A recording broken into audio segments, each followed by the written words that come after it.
Hozir O'zbekistonning o'yini sal qiyinroq o'tadi, chunki hamma nimani bizada bo'ladi, ko'p odam ko'rsatadi. O'ylaymanki, yaxshi o'tadi bugungi o'yin. Terma jamoa bosh murabbiy qanday ko'rsatmalar bergandi, aynan himoyachilarga? Akalik zo'r beryapsiz, savollar bor. Javob. Bunaqa narsa aytilmaydi aka. Bu savolga javob berish qiyin. Xo'p, keyingi savol. Bu yoqqa ham o'ting. Nishonlash qanday bo'ladi? 10-da. Qiynayapti. 10-da nishonlash qanday bo'ladi? Ko'ramiz. Barcha Oldinda aytib qo'yish kerak emas. hozir butun O'zbekiston ko'ryapti sizni. O'zbekistonlik muxlislarga, sizning muxlislaringizga fikrlaringiz. Salom nima? Salom. Tabriklaymiz hammani. Ha. Bo'ldi. Bo'ldi. Ha?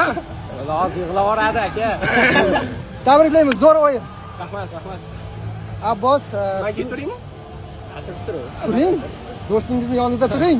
O'z bo'lsang, Abbos. Boshqa qoling aka, kiring ichkariga. Sher qildingiz yo. Xo'p, Abbos, tabriklayman. Juda og'ir o'yin, juda og'ir yo'l bosib o'tildi va yangi tarix yaratilyapti shu haqida. Alhamdulillah. Bu g'alabaga erishishni butun xalqimiz juda ko'pdan beri kutdi. O'zbekiston futboli, O'zbekiston xalqi jahon chempionatiga chiqishga haqli edi deb o'ylayman. Chunki bu ajoyib jamoa bilan chiqmasa, uyat bo'lardi. Xudoga shukr, bu uddaladik. Alloh ko'tarib olib ketdi qoldi.